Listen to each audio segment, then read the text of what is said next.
Eh, bueno, pues un poco, como decía, esta es creo que es la 22 edición, o sea, la 21. Esta es 21. La 21 edición. Y si os parece, vamos a empezar un poco con una pequeña introducción sobre, lo hago yo un poco porque estoy aquí físicamente, sobre el autor, Rodrigo Quián Quiroga. Es un argentino, nacido en 1967. Es una persona del mundo porque se marchó rápido, era una persona brillante. Digamos, estudió físicas, estudió matemáticas aplicadas y después ha desempeñado profesionalmente como neurocientífico en varias universidades, pues ha liderado proyectos de investigación importantes y actualmente está en un centro que no sabía que existía, que es el ICREA, que es el Instituto Catalán de Research y Ciencias Aplicadas. Es un organismo que depende de la Generalitat de Cataluña, que es bastante puntero en materia de investigación en varios campos, incluyendo el tema de neurociencia. Y Rodrigo Quián, por lo que he podido ver, es una persona muy prolífica en materia de artículos académicos y ha escrito 5 libros. Y me ha llamado la atención especialmente uno que hace referencia a Borges y la memoria. Entonces, esta persona es una persona profundamente estudiosa de la memoria, de los procesos de funcionamiento del cerebro y también, como tiene en su crédito, haber descubierto en 2005 la neurona de concepto, la neurona Jennifer Aniston. Y parece que es una buena parte de la base de todas las investigaciones que ha hecho y que luego no solamente la ha hecho, sino que se han convertido en investigaciones pues ya aplicadas en muchos campos de neurociencia y muchas investigaciones. Con lo cual yo diría que el libro que tenemos ahora encima de la mesa ya lo vamos a evaluar, pero yo anticipo que me parece que es el más divulgativo de todos los que ha escrito de forma previa, simplemente por haber visto los títulos. Me parece que el libro este ya llegó con mucho crédito a los libros, a las librerías. Acordaos que encontramos cierta dificultad al principio para encontrar ejemplares porque estaba agotada la primera edición muy rápidamente y bueno, pues rápidamente llegaron nuevos libros, pero que es un libro que viene con bastante parabienes, ¿vale? Y yo creo que esto sobre Rodrigo Quián Quiroga. Le he intentado contactar, pero no he encontrado la forma de contactarle porque quería haber conseguido una videograbación suya, pues un poco diciendo algunas palabras, pero no lo he conseguido, pero lo voy a seguir intentando y seguro que lo acabaré consiguiendo porque solo soy muy pesado. Así que yo creo que sin más vamos a empezar a comentar el libro. Vamos a empezar por ronda. Yo tiro para mi derecha, no por nada, sino porque tengo a David al lado. Y bueno, pues entre David y Sergio, pues bueno, ahora me decanto por aquí, ¿vale? Entonces, muy bien. ¿qué te parece, David? Muy bien. Pues estupendo. A mí el libro me ha gustado, pero me ha parecido un libro difícil. Difícil en el componente neurocientífico y difícil en el componente filosófico. En las dos cosas a mí me ha costado y espero que me aclaréis algunas, sobre todo yo creo que el tema filosófico, que seguro que de algún tema podemos hablar. La parte de divulgación casi ha sido más en los libros y en las películas, ¿no? Que efectivamente te dice qué cosas hay que leer y qué películas hay que ver. A mí me gusta mucho el mundo de la neurociencia y del cerebro y demás, y este libro vuelve a poner de manifiesto que de las 100.000 millones de neuronas que existen apenas conocemos unas cuantas, ¿no? Y que efectivamente que en el 2005 este señor descubriese las neuronas de conceptos, que cuántas otras neuronas todavía faltan por descubrir y por lo tanto pone de manifiesto el futuro que queda todavía por estudiar en el mundo de la neurociencia. A mí la parte que también me interesa mucho y de la que me gustaría luego discutir o debatir es el posthumano y el transhumanismo, ¿no? Y es como efectivamente si tiene o no sentido que nos acabemos por poner neuroprótesis, ¿no? Que es todo aquello que está conectado directamente al cerebro o en definitiva, si podemos llegar a ser, no que convivamos con robots, sino que realmente acabemos siendo nosotros los propios robots, ¿no? En lo que va a ser el posthumano. Y creo que no, porque este libro, y por eso habla de la filosofía y demás, creo que luego puede ser. Y desde definitiva me ha gustado, me ha parecido complejo, pero bien merece la pena y creo que es un libro que luego nos puede dar distintos temas para que discutamos entre nosotros. Muy bien. Bueno, si queréis pasamos a la pantalla. Sergio, ¿te parece tú continuar? De acuerdo. Bueno, pues como bien habías dicho antes, yo propuse este libro. La verdad es que no no me ha decepcionado para nada. Por decirlo de alguna forma, yo creo que junta 4 temas que a mí me llamaban mucho la atención. Ciencia ficción, lo ligo un poco a avances tecnológicos, cine y filosofía, ¿no? Yo creo que lo que es la ciencia ficción y los avances tecnológicos está muy bien ligado en el libro. A mí me gusta mucho cómo lo desarrolla, ahora entraré un poco en ese detalle. En el cine yo creo que es una gran elección las películas. No es que sean las mejores de ciencia ficción, pero creo que están muy, muy bien traídas. Y por último, la filosofía quizás haya sido la parte que más me ha sorprendido, y tengo aquí un par de temas como David, que no digo que no los entienda, tengo mi propia interpretación, pero que realmente me han hecho un bluff en el cerebro de dejarme bastante impactado, ¿no?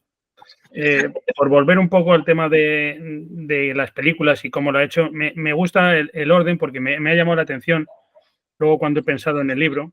Si os fijáis, los primeros libros, que parece que son los que acaba con todo, porque empieza casi hablando de la inteligencia artificial y de los animales como humanos, y parece que dice, ¿qué más va a hablar, ¿no? O sea, ya parece que lo ha tocado todo. Yo creo que toca esos temas un poco para de alguna forma zanjar ese tema, ¿no? Y decir, bueno, esto ya os digo cómo está, ¿no? ¿Qué diferencia hay entre las máquinas y las personas? ¿Qué diferencia hay entre los animales y las personas? Y yo creo que ahí el tema de las neuronas de concepto y conceptualización y demás es muy importante para él. Y luego entra ya en lo que serían pequeños cambios, pero yo creo que muy importantes, que es dentro de lo humano, ¿no? Pues cómo puedes cambiar los sueños, cómo puedes cambiar las realidades, cómo puedes, va a cosas más pequeñas, que cómo puedes cambiar los sentidos o los músculos del cuerpo o hacernos medio robots, para acabar, pues poco más o menos diciendo, hablar de la clonación y de la vida futura, ¿no? Entonces, a mí me parece que parte de eso, de distinguir el ser humano de otros seres, para luego adentrarse en el ser humano. Y me gusta un poco el cómo lo hace. Y en cuanto, sin entrar mucho más en detalle, lo que quería decir en cuanto a la filosofía, que a mí me ha llamado especialmente la atención, ha sido, aparte del tema de la inmortalidad, que bueno, da para hablar, es el tema del libre albedrío. A mí, sinceramente, es una cuestión que me encanta cómo lo propone. Me parece magnífico cómo intenta justificarlo tecnológicamente el libre albedrío. Yo sé que puede dar para discutir si es así o no, pero esa forma de acabar justificando por qué la técnica por qué la ciencia justifica el libre albedrío hasta cierto punto, me parece realmente, ya os digo, la parte del libro que más me ha impactado, ¿no? Y bueno, luego con gusto de entrar luego más en detalle en discusiones con vosotros. Muy bien. ¿Quieres tú seguir? Sí, encantado. Encantado. Pues yo, en primer lugar, quiero hacerle la ola a Sergio, porque este es un libro que se había escapado de mi radar por completo. Ni conocía al autor, ni jamás había oído hablar del título. Y me ha encantado. Me ha encantado, debo decir, aunque algunos de los primeros comentarios que leí en el grupo de WhatsApp me predispusieron con cierto recelo a priori. Es una pena que no haya venido Jorge, porque casi al principio de abrir la etapa de este libro, Jorge indicó que el libro estaba mal escrito, como con errores, con faltas, y yo no encontré nada de eso. Quería preguntaros si alguno de vosotros ha notado que esté mal escrito. Argentinizado. El planteo. Esa era mi sospecha. Esa era mi sospecha, que hay algunos términos y algunos giros sintácticos propios de una persona culta argentina. Realmente la cultura de Rodrigo Quián Quiroga me ha asombrado, porque él es de ciencias, él es un científico que, sin embargo, tiene una profundidad humanista extraordinaria. O sea, esta capacidad de ligar la filosofía clásica con la moderna, con las últimas tendencias en física, en química, en filosofía, en ética y además una cultura cinematográfica extraordinaria. O sea, ese planteamiento 360 de conocimiento, de abarcar una cantidad de cuadrantes, es algo que creo que a pocos nos está permitido. Este libro tiene un vicio en origen, no es algo que se le pueda reprochar a Rodrigo, porque si el libro lo hubiese escrito ahora, sería un libro diferente. Pero claro, este libro lo escribió antes del 2018. La primera versión de este libro se escribió en 2018 y por eso llegó a la imprenta sin que la humanidad tuviera conciencia de la inminencia del ChatGPT. Y sin irme más lejos, si me voy a la página 303, en el capítulo dedicado a Total Recall, dice literalmente: los avances en la inteligencia artificial en estos últimos años nos llevan a replantearnos qué define nuestra inteligencia y si alguna vez crearemos seres de silicio que lleguen a superarnos. Las computadoras todavía carecen de una inteligencia general. No pueden extraer un sentido de las cosas, inferir, hacer analogías. Las computadoras almacenan fehacientemente todo y no seleccionan. No seleccionan y no elaboran la información que es esencial. Sin embargo, no sería sorprendente si en unos años algún genio de la informática encontrara la manera de hacer que las computadoras puedan empezar a entender el contenido de lo que almacenan, replicando los procesos que realiza el cerebro humano. Un párrafo profético, sin ninguna duda. Sin embargo, en todos los momentos en los que trata en torno a la inteligencia de las máquinas y al devenir de la inteligencia artificial, bueno, pues está en una fase pre-inteligencia artificial generativa. Y eso pesa en la actualidad de las reflexiones que Rodrigo nos comparte.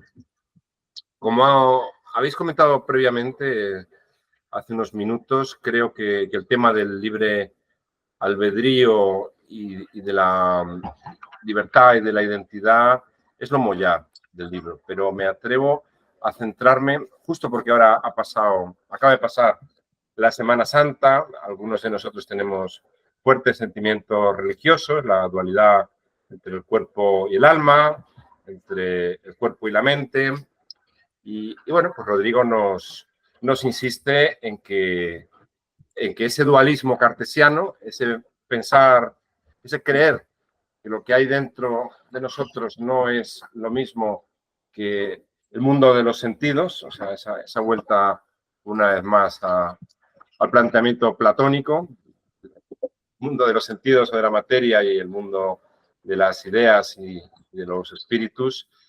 Bueno, pues es la principal cruzada que Rodrigo emprende durante toda su obra, es para superar ese dualismo cartesiano, es demostrarnos, es convencernos de que nosotros somos nuestras neuronas, nuestras células, nuestra materia somos nosotros. Y si la fe te lleva a otro sitio, que sea la fe la que te lleve, pero la razón no sostiene que haya una mente separada del cuerpo humano, el organismo humano.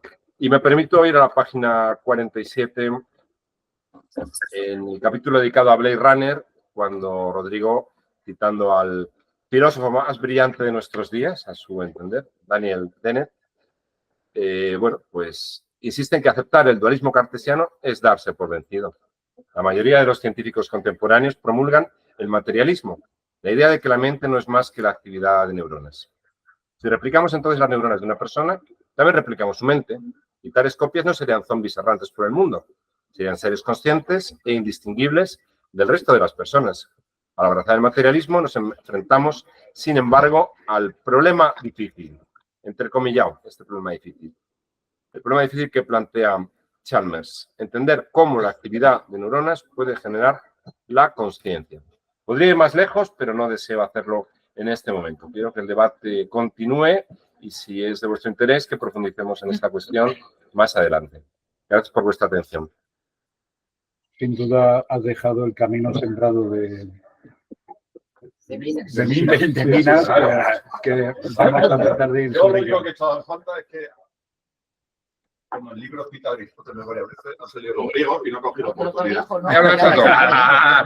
Estaba esperando por Platón. Sí, Aristóteles lo reserva para el final. Vamos a seguir. Lo tenía en la regla. Vamos a seguir con la ronda. Javier. Era por sorprender. Pues yo estoy muy de acuerdo con todo lo que habéis comentado hasta ahora. Yo es ¿Estás muy verdad de que acuerdo soy- con quién, perdona? con todo lo que habéis comentado hasta ahora, Ah, porque bien. yo creo que es un compendio lo del libre albedrío y compañía. Yo la verdad es que soy poco de películas de ciencia ficción y la verdad es que no había visto. Sergio me mira extrañado, pero no había visto ninguna de estas pelis. La verdad, yo siempre voy menos a la ficción, ¿no? Pero el libro me parece denso, me parece que te forma mucho, te explica mucho y eso no es fácil, o sea, te aporta mucho valor añadido porque habla de muchos temas que escasamente los conoces y menos los reflexionas, ¿no? Entonces a mí me ha parecido, insisto, denso, o sea, hay que leerlo con mucha atención y yo soy poco de mucha atención, pero me parece que está muy bien elegido y a mí me ha gustado en su conjunto, o sea, que realmente enhorabuena por la elección y yo creo que deriva un montón de temas y de reflexiones, ¿no? Y poco más. Bien. Pues gracias, Javier. Vamos a seguir la ronda ya por aquí. Luis, si te parece, tienes. Me lanzo por el salmón. ¿O? Por el libre albedrío. Yo quiero escuchar tu versión del libre albedrío. Pues, a mí también es lo que más me está haciendo pensar el libro. Bueno, me ha encantado el planteamiento. Te oímos un poco mal, Luis. Luis, acércate un poco al micro. Lo que me ha encantado del planteamiento del libro. Ahora se te oye. Al principio me daba un poco de pereza todo el tema de la neurociencia, está como ahora muy de moda y hay mucho... Tampoco le había empezado a hincar el diente. Y el planteamiento de arrancar con películas, que yo tampoco soy especialmente de ciencia ficción, algunas sí las he visto, otras me habría encantado verlas durante pero no ha sido posible. Pero me costó empezar. Cuando empecé me ha enganchado muchísimo, me ha encantado el planteamiento, como digo. Como he ido abordando un montón de temas que están hoy en día sobre la mesa y que nos afectan de una manera en las que yo me siento interpelado a posicionarme a qué piensas de esto y te da muchas herramientas para ello, ¿no? Me ha gustado especialmente, como habéis comentado prácticamente todos, lo de la cuestión del libre albedrío, ya no tanto a lo mejor si...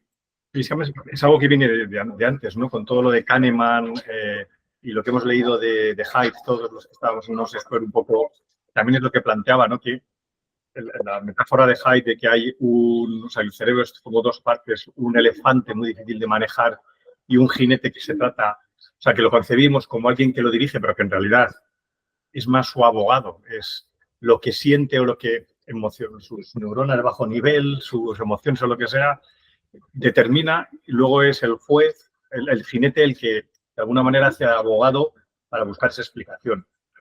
Bueno, leí, o sea, estuve viendo lo que mandaste tú, que me parece muy interesante, el filósofo divulgador de Internet que hablaba precisamente lo del libre albedrío y desmontaba un poco el experimento que plantean en el libro, pero yo, cogiendo un poco las palabras de Jaime, lo que me hace pensar el libro mucho es que somos esa... O sea, lo difícil que es abandonar el dualismo cartesiano, ¿no? Yo también he sido una persona de fe. Actualmente estoy en una posición mucho más materialista. Estoy convencido de que no... O sea, del materialismo, pero me cuesta muchísimo abandonar ese dualismo, ¿no? Porque en el fondo, pensar que solo somos una colección de neuronas, detrás de todo eso hay algo muy difícil. O sea, aunque solo sea por una cuestión práctica, tenemos que seguir viviendo en esa ilusión de que hay un libre albedrío. Si no, todo lo que es la responsabilidad, por ejemplo, volviendo a los otros libros, discursos paralelos o clubs paralelos del tema de economía, ¿no? Como cuando desde una perspectiva desde una perspectiva en la que se plantea la responsabilidad final de todas las personas que toman sus decisiones económicas, ¿no? Lo que haría, como sale el liberalismo, ¿no? Llevar al extremo esas decisiones. O cuando se habla del riesgo moral de decisiones económicas, al final, si somos una colección de neuronas que nacen de la biología de la educación, cómo nos han ido montando esas conexiones. Al final, ¿hasta qué punto somos responsables de estos actos? ¿Cómo podemos jugar a una persona que ya no es una persona, es una colección de neuronas conectadas de una determinada manera por circunstancias ajenas a ese alma o esa forma de ser? Y eso es lo que, claro, te trastoca todo y lo hace todo muy complicado. Entonces, bueno, pues al final entiendo que por una cuestión práctica tenemos que seguir creyéndonos que somos algo más que una colección de neuronas, pero es muy complicado.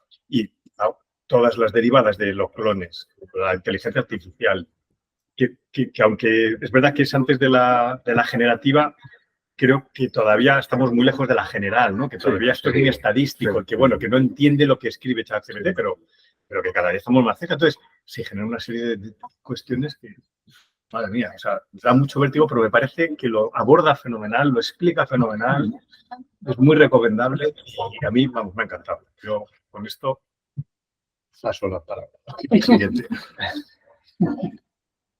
A mí el libro me ha resultado tremendamente interesante y muy, muy difícil. Vamos, he estudiado así, voy a suspender ahora mismo. Porque además lo has dejado un poco para el final, ¿eh? No, bueno, sí, para tener... Porque era la noche anterior. Era una asignatura difícil Ya y... dice el libro que no es bueno. Yo no la siento. Exacto, hay que dormir, hay que... Bueno, tengo todas esas cosas apuntadas y muchas dudas de todo lo que habéis hablado. A mí del libre albedrío, él sí dice que hay que seguir manteniendo la ilusión del libre albedrío, pero no solamente por eso, sino porque si no sería lo de la mano tonta o lo de la esquizofrenia, todas esas cosas. Entonces, bueno, necesitamos que seguir manteniendo esa ilusión, no solamente por el tema de un alma o por el tema de tal, sino por algo también... Exactamente. Pero ¿hasta qué punto puedes mandar a alguien a la horca? Claro. Ya, exactamente. Claro, eso es... ya, sí.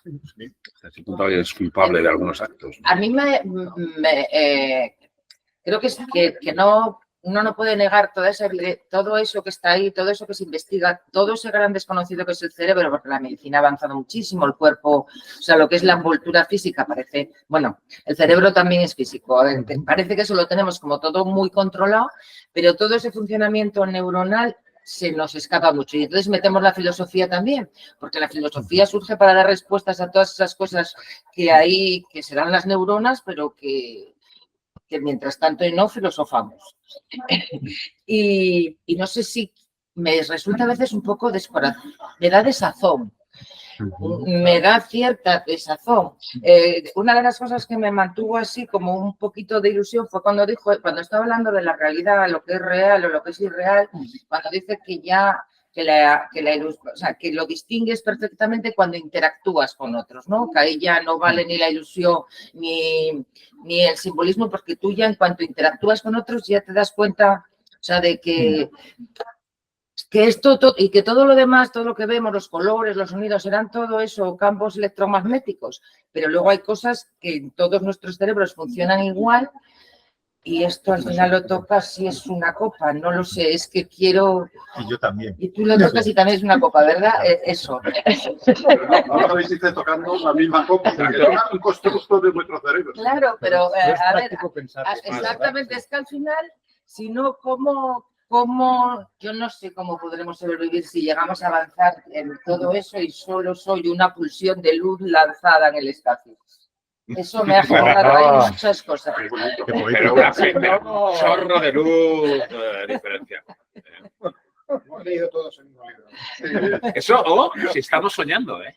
Bueno, otra cosa es lo de los sueños, pero también explica, él también da ahí un campo de cómo distingues qué es sueño, qué es realidad, y él tiene muy clara su existencia. ¿Tenéis sueños lúcidos? Sí. Esa es la parte del debate. Sí.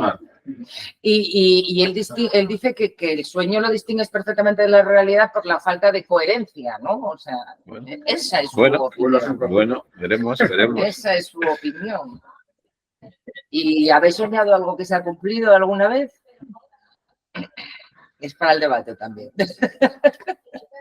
¿Más? No, ya no, cuanto menos. Cuando no sabes de una cosa, cuanto menos digas mejor. Yo sería, ¿no? Ya no he leído. No he leído.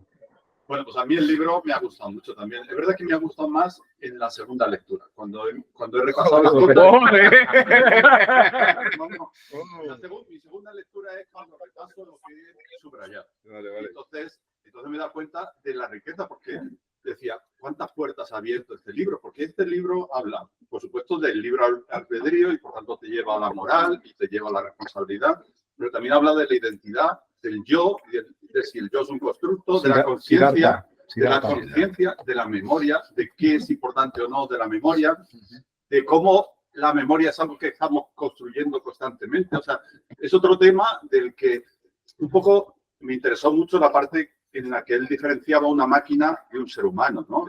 Y una de las cosas que decía, tú no le vas a permitir a una máquina nunca que reconstruya su memoria. En cambio, tú lo haces y con eso funciona, ¿no? Entonces, el hecho de la conciencia, que eso te lleva al miedo a la muerte y eso a su vez te da el apego a la vida y en cierto modo la creatividad está relacionada con ese apego a la vida. Me interesó muchísimo lo que hablaba del lenguaje, de cómo estas neuronas espejo, neuronas concepto, estaban relacionadas con el lenguaje, ¿no? con esa singularidad que tenía el ser humano del lenguaje. Y cómo el lenguaje, a su vez, nos creaba una narrativa y nos creaba el yo, ¿no? Y nos creaba la idea de que somos algo singular. Entonces, esa especie de idea de pensamiento abstracto e identidad, pues me gustaba mucho. Hay muchas frases en el libro, de luego, que no voy a hacer. Pero me parece que él resuelve, o sea, el libro, todo el libro, lo primero que sientes es que es un planteamiento muy materialista, ¿no? Si tú no eres más, o sea, todo sale del cerebro, pero al final tampoco puedes decir que es algo externo, porque eres tú mismo. Él dice, vale, da igual que esto se dispare 10 segundos antes o no sé qué, al final eres tú el que te disparas, o sea que no puedes decir que hay alguien que mueve tu mano, porque todo eres tú. Entonces, es verdad que esa parte es la más, en cierto modo, destructiva para muchas cosas que yo creo que desde los griegos venimos con ellas, ¿no? Es decir, que existe una parte superior que es espiritual y una parte material. Entonces, esa parte es la que más inquietud me ha producido, si os digo la verdad. No significa que no crea, en cierto modo, lo que está diciendo, pero también me parece que sabemos menos del cerebro de lo que él parece decir, porque hace muy poco él ha descubierto eso porque hacía un experimento y de casualidad ha encontrado eso. ¿Cuántas cosas más hay, no? Entonces, me parece que a veces avanza demasiadas conclusiones para el conocimiento que tenemos del cerebro, que me parece un órgano muy complejo, no lineal, como él dice, y que los sistemas no lineales y, por tanto, un poco caóticos, también producen propiedades emergentes que no se pueden encontrar del estudio analítico, como decía, lo de Leibniz, que no se... Correcto, del molino ese, ¿no? De ver la pieza del molino. Entonces, me parece un libro que te habría... Más un libro para el debate que para analizar. Simplemente lo que puedes decir del libro es que es un libro muy completo que te hace pensar en cosas que no habías pensado nunca. ¿Por qué soy yo? ¿Por qué llegas a dudar de eso? ¿No? De si eres... De que el sonido es un constructo, de que el color es un constructo. Todo eso es el exterior pasado por tu propio cerebro, ¿no? Tus sentidos y pasado por tu cerebro. Y todo te lo construye el cerebro, que al final eres tú también. Entonces, bueno, me parece un libro, me alegro un montón de haberlo leído y me alegro un montón de haber repasado esta mañana porque era bastante complejo, ¿eh? Leyéndolo subrayado. Yo creo que además es un libro para hacer eso, para comentar. Sí. Sin duda. Bien, pues a mí, por simplificar, yo creo que hay dos aspectos que son los que más me han llamado la atención y los que me han parecido más interesantes, sobre todo por la discusión que hay hoy en el mercado de la inteligencia artificial, sino frente a la filosofía, frente a las humanidades y el pánico a qué va a pasar con la inteligencia artificial. Hasta dónde va a llegar, si nos va a quitar del medio, ¿no? El tema de los ciberhumanos y cosas por el estilo. Y yo creo que hay un apartado que pone los pelos de punta, que habla de conocer los pensamientos del de enfrente, y eso a mí personalmente me pone los pelos de punta. Y supongo que a todos. Porque eso habla también de que ya lo hablaba en la mente de los justos, si recordáis, contaba que nosotros primero actuamos y luego explicamos, que te decías tú, Luis, antes, ¿no? Y claro, si todo eso es influenciable desde fuera, y tus mecanismos de activación se pueden manipular desde fuera, hostia, pues me da un pánico que no veas. Por otro lado, sin embargo, plantea otras cosas maravillosas. Habla de un chimpancé que le hace un polvo la columna para luego hacerle un bypass y electrónicamente conectarle las piernas con el cerebro. Y entonces, pese a que tiene la columna hecha un cisco, sin embargo, funciona. Hostia, eso es maravilloso. Se plantea por un lado cosas estupendas y otras que se te ponen los pelos de punta. Y yo creo que afortunadamente, aunque sea todavía alcanzable en el futuro, habla de que el conocimiento global, la inteligencia artificial está muy lejos de eso todavía. Entonces, creo que tenemos mucho camino de margen de libertad todavía. Me da la sensación. Cuando hablamos de ese tipo de cosas, hablamos de la concepción genérica de las cosas, ¿no? Cuando se habla de teoría general de sistemas, por ejemplo, cuando tú analizas cualquier cuerpo, lo puedes analizar de manera aislada de cada componente, entonces eso te da una explicación de qué es lo que puede ser que pase.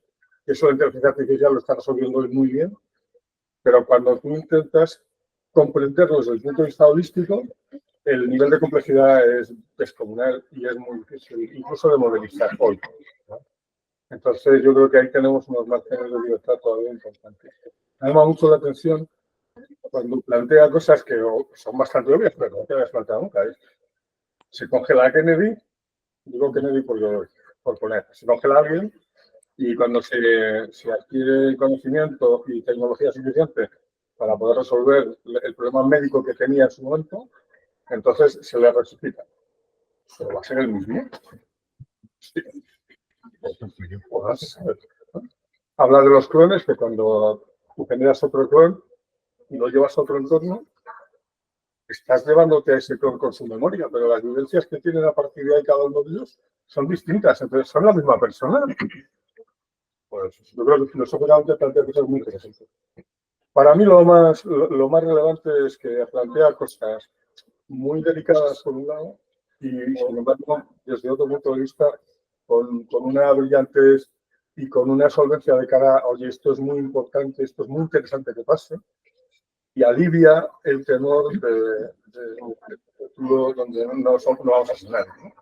Entonces me ha parecido muy interesante. El libro es un libro y él es un fiel. Me ha encantado. Solo un punto, porque lo han dicho los chimpancés, que él abiertamente se muestra a favor de experimentar con animales. Sí, claro. Eso también genera polémica. Regulado y todo lo demás. Sí, pero abiertamente a favor. Sí, ¿no? Bueno, a lo mejor mañana ya puedes simular con pero hoy por hoy... Pero que eso también genera polémica, y no todo el mundo está a favor de experimentar con animales. Tiempo ha llegado. He llegado corriendo. No ¿Qué tal la operación de Tung? Sí, ella era la... Ella es la que opera. Sí, es que luego lo leí. Y no será neurocirujana, pues sería ya hostia, si fuese neurocirujana. Pero bueno, hablan en el libro de implantes cocleares. Eso es. Qué punto. A mí eso luego yo pediría hablar de eso, de los implantes. Jorge, tú hablas de justicia. Antes de que intervengas hoy, que sepas que tu nombre ha salido al principio del debate. Porque pusiste un comentario en el grupo de WhatsApp cuando empezamos a leer el libro diciendo, es como si el libro estuviera mal escrito, ¿te acuerdas? Sí, un comentario para mí el libro me parece muy buen libro, pero es verdad que para mí, bueno, no sé, sí que me parecía que había partes que no estaban bien narradas, incluso con no sé, expresiones o palabras que no sé, diría que no están bien empleadas en determinados momentos. Incluso alguna falta de ortografía diría que había.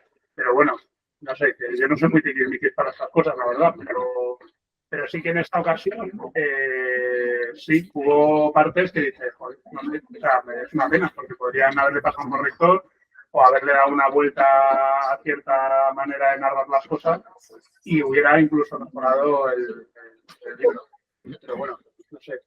Vayamos a la sustancia. A la sustancia, sí, libro muy completo. O sea, me ha gustado esa parte que hace, bueno, de un poco la parte suya, más de cerebro, filosofía, con bueno, las ideas cinematográficas más futuristas, sí da bastante miedo toda la parte de manipular el cerebro, aunque ya en otras veces que hemos hablado que de una manera indirecta ya nos manipulan, ¿no? Lo que pasa es que esto es todavía más heavy porque te manipulan de una manera directa en que te vas a pensar. A mí me ha sorprendido una cosa que es que podían ver un poco o reconstruir una imagen de lo que tú estabas pensando en ese momento. Eso es la parte que a mí me ha puesto más los pelos de punta. Yo en el trabajo intento aplicar inteligencia artificial a los mercados financieros. Es decir, que de todo lo que he mirado, por ponerle un punto un poco positivo a la parte de inteligencia artificial, la inteligencia artificial se distingue entre inteligencia artificial estrecha y la amplia, en el sentido de que estrecha es que es una inteligencia artificial diseñada para solucionar un problema o una tarea concreta, y la amplia es lo que él comenta en las películas, ¿no? Pues que un robot tenga emociones, que pueda diseñar un plan, que incluso ese plan pueda ir contra la humanidad, etcétera. Incluso lo más vistoso que se ha visto de inteligencia artificial generativa es todo estrecho. Sí. O sea, se diseña para resolver un problema en concreto. Entonces, y yo ahora estamos pero muchísimo más lejos de incluso lo que, o por lo menos desde mi punto de vista, estamos muchísimo más lejos de lo que se espera o de lo que parece o de alguno de los temores. De hecho, o sea, hay una parte que me gusta mucho al final, que es todo lo que habla de que al final una máquina está diseñada para realizar cálculos, para realizar cómputos, y que evidentemente eso va a ser siempre mucho más potente, o son tareas en las cuales las máquinas siempre nos van a superar. Porque nosotros lo que tendemos es a pensar de tal manera que intentamos comprender el mundo y desechamos una información que probablemente pues, no nos parece relevante y tu cerebro automáticamente desecha, mientras que una máquina no la desecha. Entonces, para realizar cualquier tipo de cálculo para memoria es muchísimo mejor una máquina. Pero para inferir, para hacer analogías, para relaciones causa-efecto, es muchísimo mejor la inteligencia humana. Y yo, desde mi punto de vista, o de lo que he leído, de lo que veo y de lo que aplico, no considero que las máquinas estén cerca de ello. De hecho, uno de los problemas con los que te encuentras cuando diseñas una máquina para batir a un mercado financiero es que precisamente es uno de los problemas más complejos, incluso mucho más complejo que ganar al campeón. Todos estos ejemplos que se ponen de ganadores que ganan a Go, a Isidore en Go, que ganan a Kasparov en Deep Blue, o sea, que Deep Blue gana a Kasparov en ajedrez. El problema, por así decirlo, del wisdom of crowds, ¿vale? Es muchísimo más complejo que todo esto.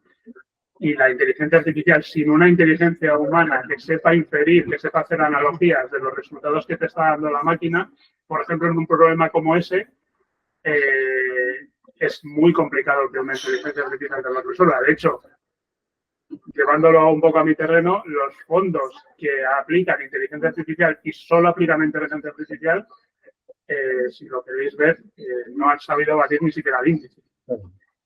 ¿Por qué? Porque es un problema muy difícil de resolver o de que una máquina sea capaz de batir por sí sola a un mercado financiero. La única manera de batirlo es por inteligencia artificial más inteligencia humana. Y yo creo que de momento eso va a permanecer así durante mucho tiempo. De hecho, a mí la inteligencia artificial como tal no me da miedo. O sea, lo que me da miedo es...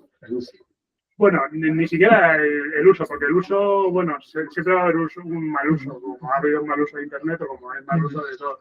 A mí casi lo que me da más miedo es el tema ese de que os comentaba al principio, ¿no? Que vale, sí, la inteligencia artificial no me da miedo, pero una máquina o un sistema que pueda saber en lo que estoy pensando yo como humano, eso sí que me da mucho miedo. Pero no sé si se le va a dejar de la mano de un robot que ponga a ver lo que están pensando todos los humanos. Aparte que lo que digo, el robot tampoco sabrá inferir todas esas imágenes de lo que están pensando los seres humanos. Pero sí, el libro me ha gustado mucho, me gusta esa parte, o bueno, esas tres partes y cómo las relaciona. Y bueno, y mi conclusión es esa. Pondría un punto de optimismo respecto a la inteligencia artificial, porque por lo menos en lo que Natalia aplicó, diría que estamos muy lejos de que pueda batir a la inteligencia humana en determinados ámbitos, no en todo. Muy bien, ahora conocéis el síndrome de impostor, ¿no? Pues a veces me siento así un poco con vosotros. Yo me lo leí hace... No, tranquilo. No somos más. Yo me lo leí hace un par de semanas y me he dejado las notas y tal, en casa, el libro y parte de mi cerebro. Yo creo que cada vez que me leyese un libro necesitaría un club de lectura por cada uno de los libros que me leo, porque es una pasada el revivir la lectura. Es decir, yo ahora mismo está diciendo, Sergio, ¿en qué página venía? ¿Qué te acuerdas? Y habéis empezado a hablar y totalmente lo recuerdo todo sin haber hecho esta segunda lectura. ¿Cuál es mi visión? Yo diferenciaría un poco fondo y forma. La forma es un libro que tiene como mucho sustrato, pero está escrito de una forma amigable. Y para mí, ¿qué es amigable?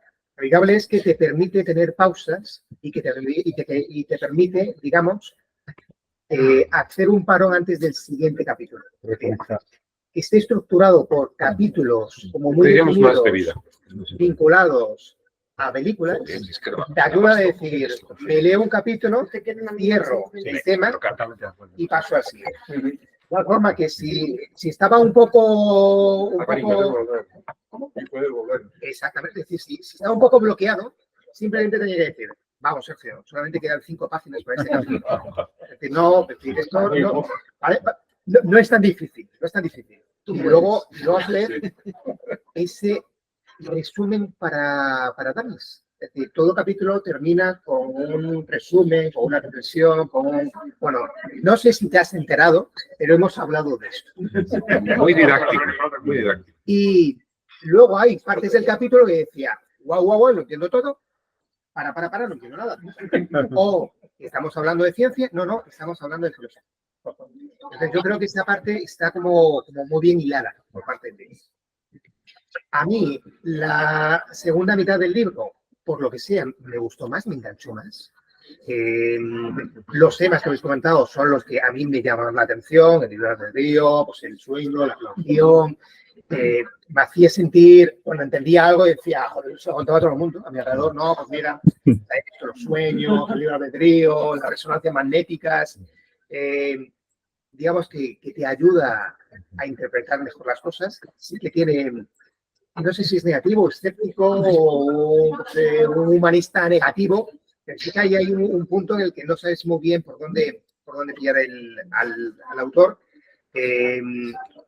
Yo creo que al final, mira, fíjate, me pasó como lo de no pienses en el elefante rosa, cuando estuviese en el chat, veo algunos errores, taxis o...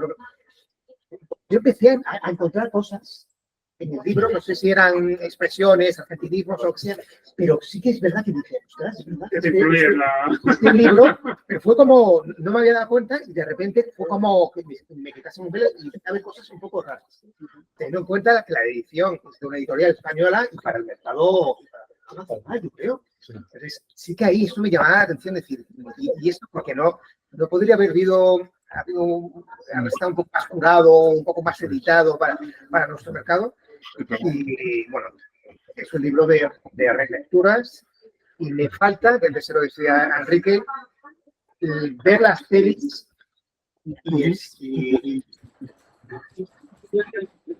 Ay, vi que se movió y pensé. Bueno, Vi que se movió. se nos ha caído la mitad del escenario aquí. No, vi que se movió y dije, ay, le va a caer a... Se ha salvado. Sí. Ya, Esta se ha salvado. Vi que se volvió el señor y me asusté yo por el señor. Y no ha habido mejor cierre que este. La suerte que tuviste. Esa calle de botella hay que Sí. etiquetarla entre Sí. el determinismo y la aleatoriedad. Bueno, La fuerza del pensamiento. yo la verdad es que después de escucharos estaba pensando si decir que estoy de acuerdo con todos y supongo que estoy de acuerdo con todos, pero supongo que también me faltan cosas que me resultan muy difíciles de expresar. Mi sensación cuando he leído el libro es que me parece un libro inclasificable, porque no sé si lo catalogo como un libro de ciencia y tecnología, como un libro de neurociencia, como un libro de filosofía. Y la verdad es que si me tengo que determinar por algo, yo diría que ¿qué es la filosofía? La filosofía es el pensamiento. Y entonces yo diría que lo que está pasando es que está habiendo tal cantidad de avances tecnológicos y científicos que está retando nuestra forma de pensar. Y por tanto a mí este libro me ha hecho fundamentalmente pensar. Lo que me lleva a pensar es que la tecnología y la ciencia hacen lo que teóricamente, históricamente imposible, se va a hacer posible. Y entonces la ciencia ficción, que siempre ha sido un poco como esa frontera de lo increíble, la va a hacer posible la ciencia y la tecnología. Y por tanto nos vamos a plantear problemas filosóficos que no existían cuando, de alguna forma, pues la ciencia y la tecnología no estaban a ese nivel. Y por tanto yo esa es un poco como mi principal vuelo con respecto al libro. A mí el libro me parece que es el libro de una persona tremendamente compleja. Es el libro de un polímata.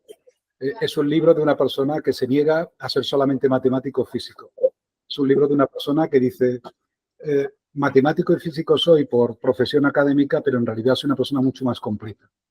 Es un libro que me recuerda, no sé si eran los antiguos griegos, donde los antiguos griegos pues realmente eran personas que eran muchas cosas al tiempo. Eran médicos, eran filósofos, eran obreros, eran muchas cosas al tiempo.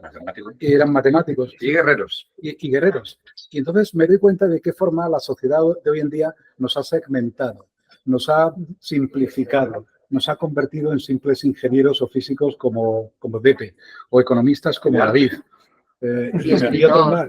Yo creo que este es un libro que reivindica mucho a la persona en su carácter completo. Y me parece que este hombre pues es un prodigio que tenemos que acabar conociendo y que tenemos que acabar trayéndole para aquí.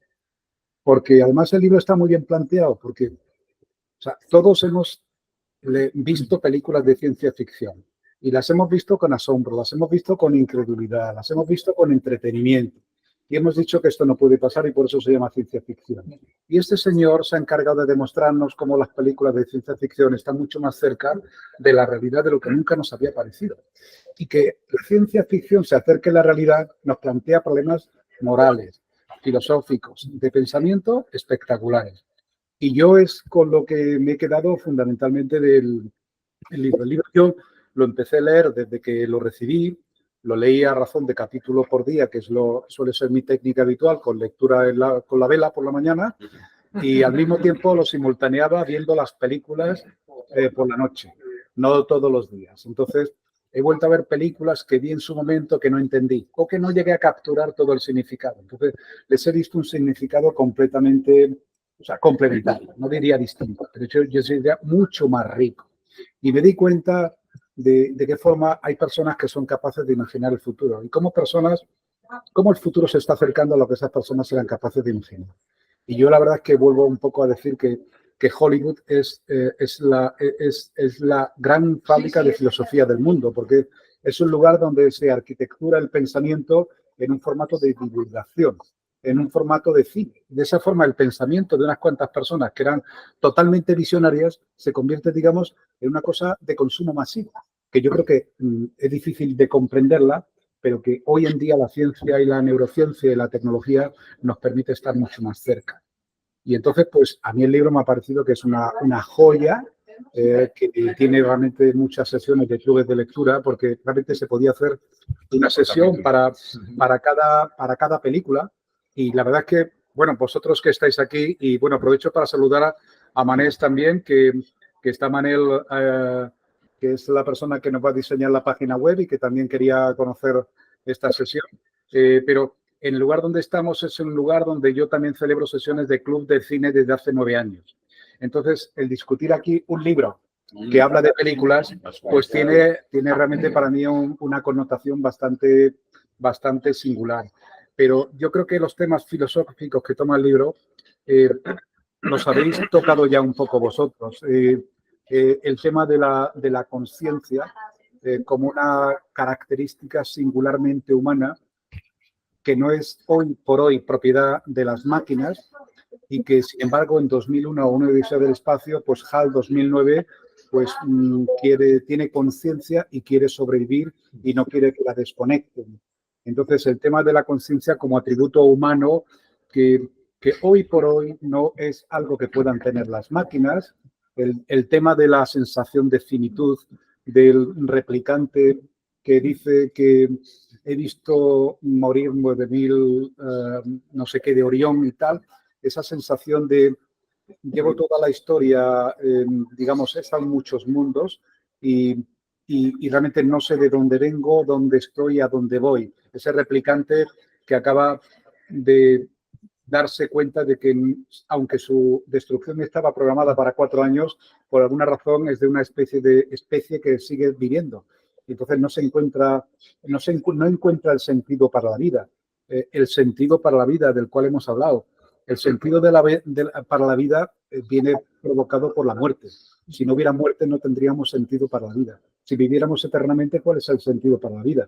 Yo me acuerdo de la película de Troya, donde Aquiles habla con su madre y entonces le dice, si vas a esta batalla, pues realmente morirás. Y si no vas a esta batalla, tendrás hijos y dentro de X tiempo la gente te irá olvidando, pero si vas a esta batalla, la gente te recordará. Y es la sensación de propósito en la vida, de finitud en la vida y de que realmente que aprovechemos un poco el tiempo en la vida, porque realmente es lo que nos diferencia de los humanos, de las máquinas. Las máquinas pueden vivir infinitamente si la tecnología lo permite, pero realmente cuando tú vives infinitamente, ¿cuál es el valor de la vida? O sea, ¿cuál es la diferencia? La vida tiene un límite en la muerte. Si no hay muerte, no hay vida. Entonces, a mí me ha hecho mucho reflexionar sobre la película, sobre el sentido de la finitud y todo ello y tal. El tema del libre albedrío, pues estoy de acuerdo con vosotros. Yo me he quedado con el tema de que el libre albedrío es un anhelo que necesitamos para justificar nuestra existencia y que toda la predictibilidad que permite las neuronas no es totalmente predecible por el caos, que es una palabra que aquí no hemos pronunciado. El caos, la teoría del caos. Esas cosas que no son, que puede que la neurona lo anticipe unos segundos, pero que de alguna forma esa anticipación yo diría que no te limita la capacidad como libre de albedrío para coger y enfrentarte con el caos. Con lo cual, yo no sé si estoy en este dilema cartesiano de una parte o de la otra, pero yo sí que sigo creyendo que hay un libro libre albedrío. Creo que no somos solamente neuronas y no es durante un tiempo. Es que creo que no será fácil ni posible casi que dejemos de ser algo más que solamente neuronas. Me ha gustado mucho el tema de la identidad, el sentido del yo. Además, la identidad ligada a la memoria. Y además, es que me ha gustado mucho el concepto de memoria, porque eso es un tema muy importante. Vivimos en una sociedad en constante proceso de envejecimiento, con deterioro neuronal masivo. Mi madre, por ejemplo, está empezando a coger Alzheimer a velocidades galopantes. Entonces, está empezando a perder memoria de corto plazo y solamente retiene la memoria de largo plazo. Pues, he leído con mucho gusto el tema de la memoria de largo plazo, ese anclaje en la fase no REM de primera dormida y la fase REM, que es la fase un poco de ese sueño que le llama de sueño neuronal impredecible, donde las neuronas pues como que bailan cualquier tipo de baile, pero y por tanto no te puedes explicar muy bien la lógica de esos sueños de primera hora de la mañana, que son como esos sueños que no tienen explicación, son los sueños de lo imposible. Pues me parece como que el tema de la memoria está anclado con la identidad y el tema de la memoria está anclado hoy por hoy con la edad y con el deterioro neuronal. Y es que estamos yendo a una sociedad donde vamos a vivir 100 o 120 años médicamente conectados a un dispositivo con la máquina que nos maneje tu mujer, pero coño, es que las neuronas van a estar completamente, digamos, como jodidas en esta situación. Entonces, en suma, me ha parecido un libro muy retador, muy complejo. Yo me he hecho tres notas del libro. Uno, mientras lo estaba leyendo, cuando lo empecé a leer. Otro, hacer un resumen buscando mínimo común denominador, o sea, aspectos comunes del libro. Y otro esta mañana, porque es que ni siquiera el segundo resumen me satisfació. O sea, es un libro tan realmente complejo, digamos, multidimensional, que da para mucho. Y hasta aquí llego. Por citar otra película, ¿os acordáis que cuando Woody Allen definía en Annie Hall la vida era como la comida de esa residencia, que dice un otro, qué mala es la comida, dice el otro, sí, y qué poca dan. Bueno, llegamos a la parte en la cual vamos a debatir entre los que estamos aquí. Los que estáis en pantalla, pues sí, marcar un poco el símbolo si queréis intervenir, Sergio o Javier. Y si no, pues cualquiera de los que estáis aquí, pues si queréis comentar algún aspecto. Luis. Por añadir, ¿no? No es abrir debate, pero mi madre fue profesora de religión y de arte, la que es de religión. La película que ponía era la de Blade Runner. Cuando sale la paloma al final, cuando él dice, he visto cosas que no habéis visto y tal. He visto cosas que nunca creeríais. Que nunca creería, que una teoría y tal. Vamos a hablar toda esa parte, sí, le ha dado jugo durante años con la gente joven, ¿no? Con lo cual, pues, me parece muy bien traído. Luego, una cosa que estás comentando, Enrique, de cómo la ciencia ficción se ha anticipado a la realidad. Y los que estuvimos en North Square, no sé si os acordáis un libro sobre Amazon, en la que Jeff Bezos se empeñó en que lo que escuchaban en Star Trek, que hablaban por voz y daban las instrucciones, se obsesionó con hacerlo realidad. Y es el famoso Alexa ¿no? Cómo estuvo empeñado en convertir. También le pasa a Steve Jobs, ¿no? Yo vi esto en Xerox y no existía, pero creía que existía solo por el hecho de anticiparlo, te empeñas en que exista, ¿no? Eso también. Pues ya sabéis en lo que está empeñado Elon Musk. En que tu cerebro mueva cosas o que tu cerebro dicte, es decir, que es lo que tú quieres saber. Que es de lo que yo quiero hablar, ¿no? La lectura de este libro se ve mucho más al alcance. De si vosotros os implantaríais o no un chip en el cerebro que os permitiera. Yo, por ejemplo, soy malísimo tecleando en el ordenador y pierdo un montón de tiempo tecleando porque me equivoco. Y yo estaría encantado de tener un chip que en lugar de tener que teclear, le estuviese dictando. Y ya sé que hoy se puede hacer porque tú puedes, pero no es lo mismo. A mí me encantaría o abrir fichero y hacer así con los ojos, pum, pum, en vez del rato de no sé qué, hacerlo. Yo me implantaría un chip en el cerebro que me permitiera hacer ese tipo de cosas. ¿Vosotros? Te cojo el guante porque de alguna forma ya estamos intervenidos. Yo creo que sí. Bueno, de gran parte ya estamos intervenidos. Yo creo que insertarte un chip hace de alguna forma más accesible que te puedan hackear. Es decir, sí, claro. Y ya a través de las redes sociales, a través de los medios de comunicación, a través del poder de la atención, los libros que estamos leyendo, ya estamos como con un pensamiento muy dirigido. Si doy acceso a que los demás puedan entrar en mi código fuente, ya no soy yo. Eso se merece una respuesta, pero antes Sergio ha pedido la palabra. No, yo iba a contestar a Jaime. Yo es que, fijaros, precisamente esa es la parte del libro que yo creo que cuando ha hablado de ciencia ficción está más lejos de ser real. O sea, todo lo que son...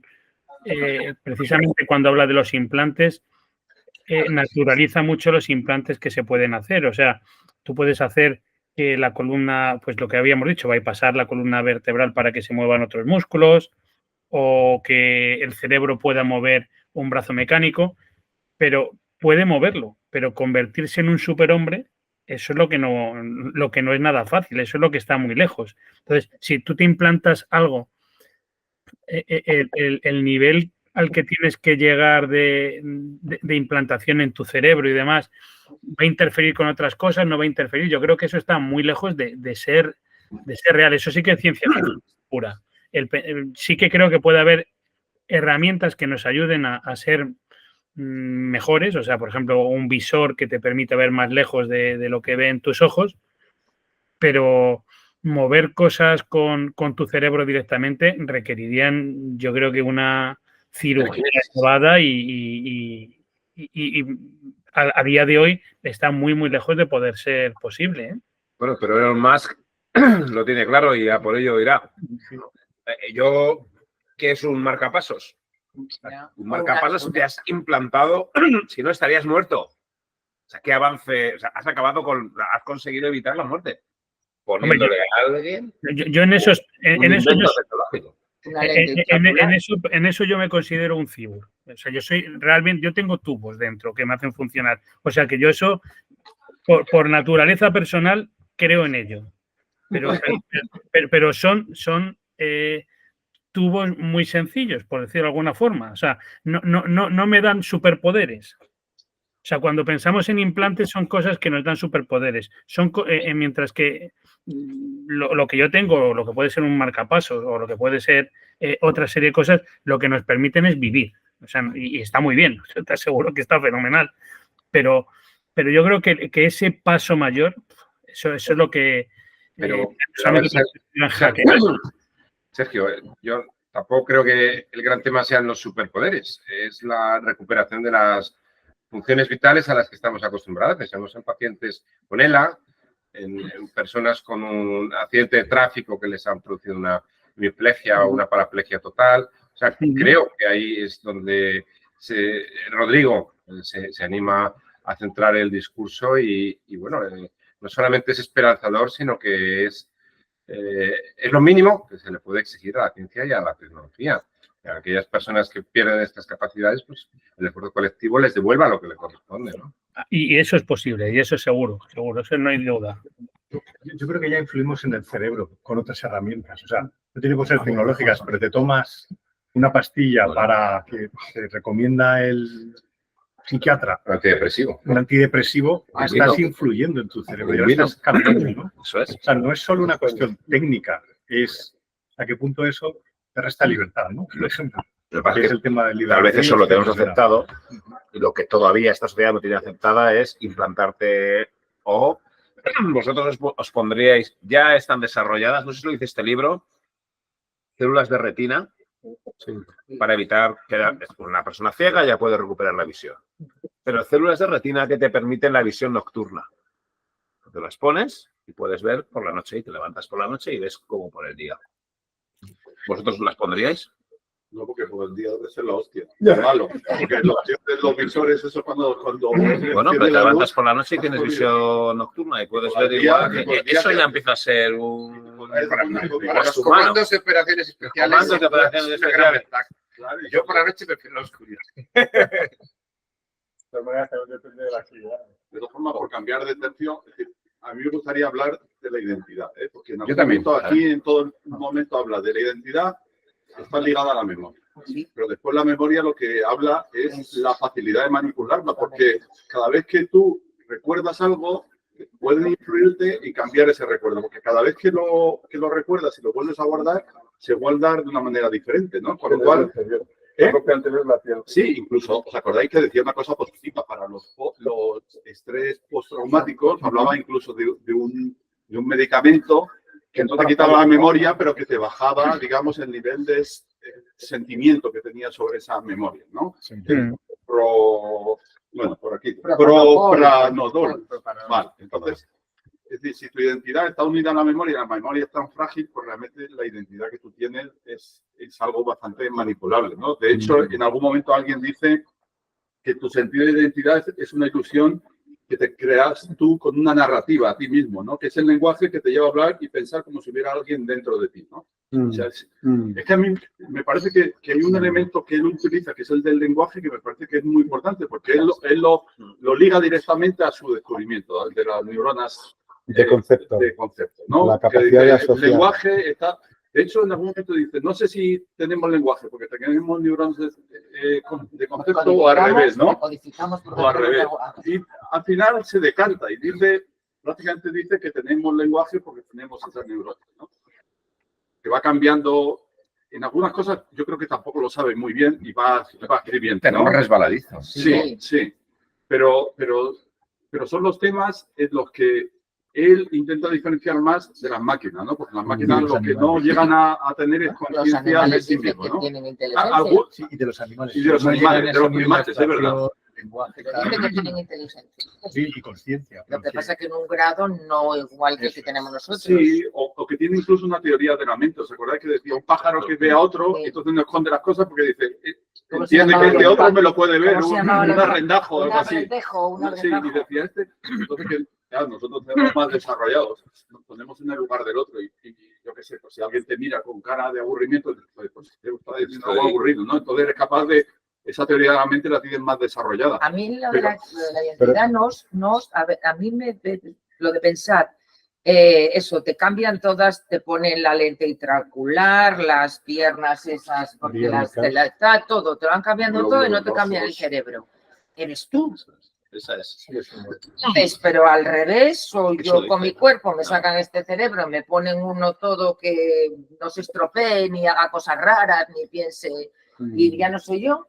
A mí eso, por ejemplo, sí es lo que me ha dado mucho si que te pensar. trasplantan el cerebro de otro, ¿te han trasplantado el cerebro de otro o a otro le han trasplantado tu Claro, cuerpo? porque en lo del corazón parece que no hay ninguna duda. En el trasplante de corazón, el trasplante de hígado, incluso en eso, en los que tienen la mano, o sea, una mano artificial, las piernas, ¿no? Pero, ¿y dónde lo diferenciamos? ¿Dónde está el límite? Pues eso. Casi estamos de acuerdo con el autor. Yo quisiera Enrique no del todo. plantear un tema relacionado con el tema de lo que habéis comentado, porque parece que aquí de lo que estamos hablando son avances de la ciencia y de la tecnología de cara, digamos, a mantener el comportamiento motor de un organismo en deterioro por cuestión de vida o de incluso de mejora de capacidades. Porque de lo que estamos hablando es que la ciencia y la tecnología o te mantiene cuando lo natural sería que se deteriora o te las incrementas, porque las has perdido una guerra, has perdido un brazo, se ponen un brazo y tal. Yo diría que hoy estamos en una situación en la cual estamos teniendo como una especie de invasión de la mente que sí que me gustaría reflexionar sobre ella, porque yo creo que en este momento la economía de la atención está completamente colonizada por parte de los medios de comunicación y las redes sociales. Cada vez más pasamos tiempo frente a pantallas, tiempo en soledad, tiempo en el cual no tenemos un intercambio, sino que lo que tenemos es una pura recepción.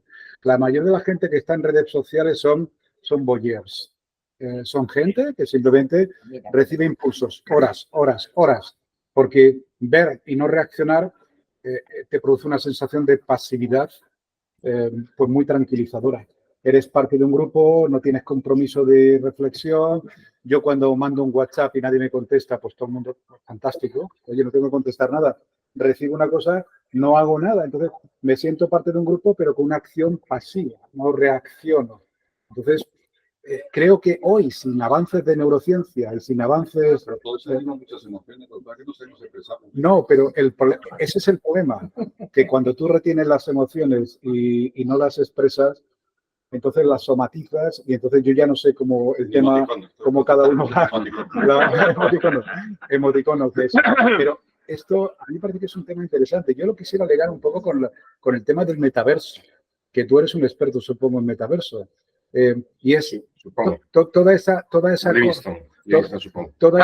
esa construcción que va a permitir que las personas nos avataricemos, nos metamos en entornos virtuales, en los cuales, pues no sé, los que no tenemos poco pelo aparecemos con una melena fantástica. Los que peinamos canas nos parece de otra forma distinta. Es decir, representamos una realidad y una identidad que no es la nuestra.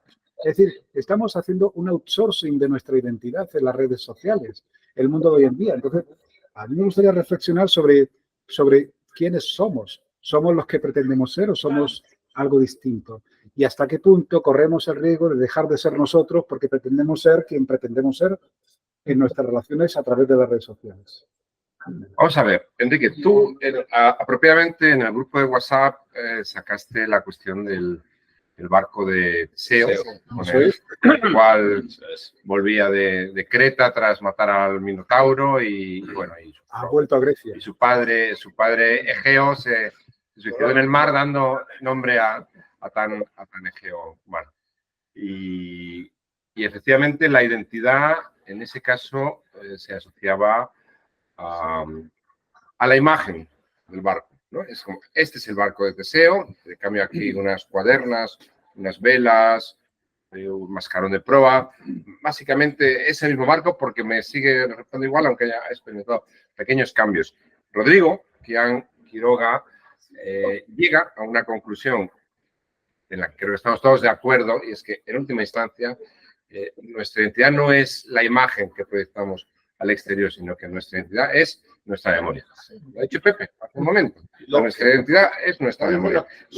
Somos el conjunto de nuestros recuerdos relacionados entre sí. Y eso es independiente a que un día estemos morenos o blancos o nos practiquemos una quimioterapia y se nos caiga el pelo o vía gafas de realidad virtual estemos fardando con un avatar de Brad Pitt.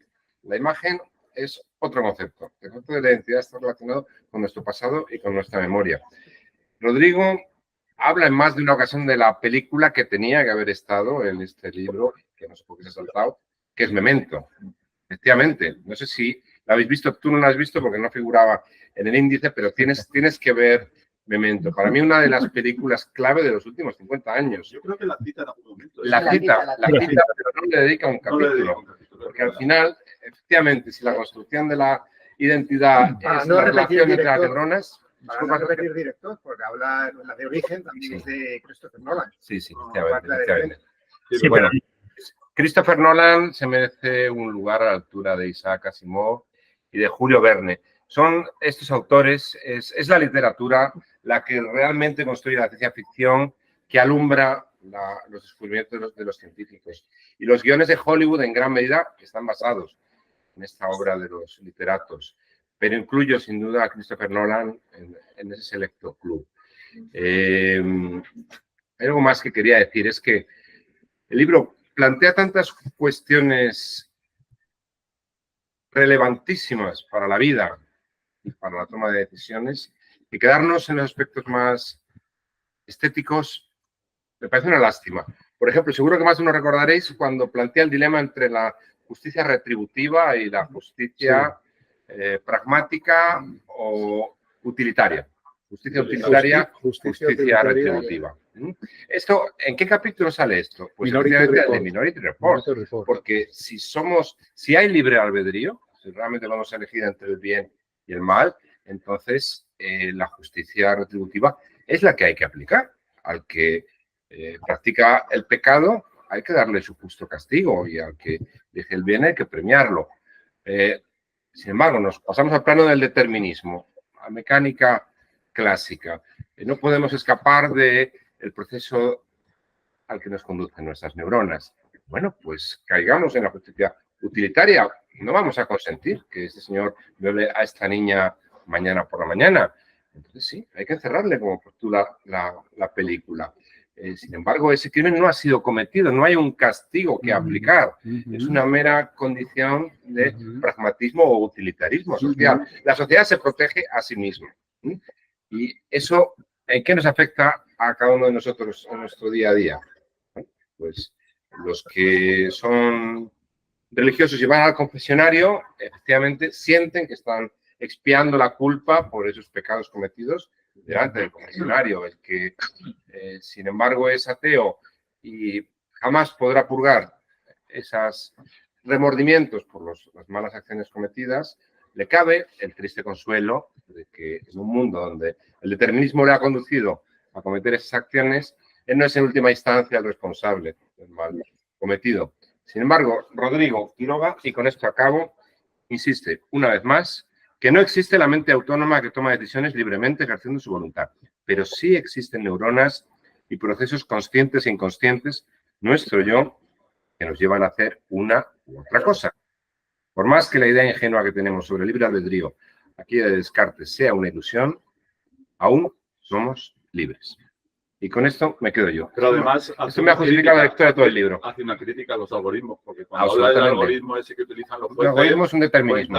Cuenta efectivamente la cantidad de errores que produce, ¿verdad? Absolutamente. O incluso con la inteligencia artificial lo vemos en las alucinaciones esas que a veces tienen, ¿no? Y entonces, el resumen de tu parte es que existe el libre albedrío. El resumen de mi parte es que somos libres. Es que existe el libre albedrío. Pero él lo dice, él se decanta por eso, porque dice, vale, hacemos todo lo que tú digas, pero me da igual que esto se dispare 10 segundos o 300 milisegundos antes. Al final eres tú.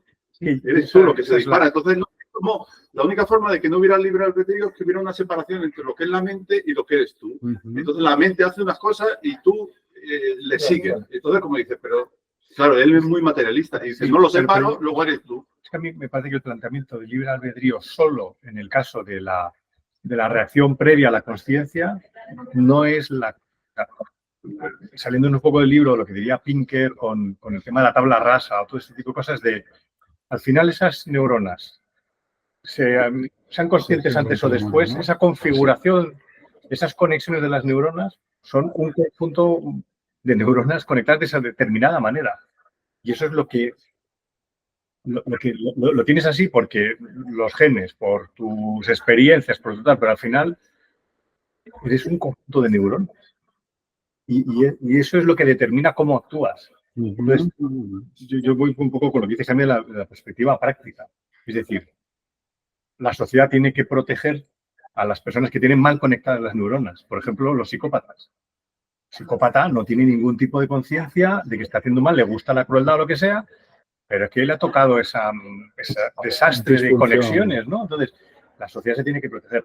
Ahora, lo que plantea el libro es, por la hipótesis de que lo va a hacer, yo claro creo que no, pero que todavía no creo que seamos capaces de anticiparlo, ¿no? A lo mejor en el futuro, pero a día de hoy la sociedad se tiene que proteger, pero no lo puedes justiciar.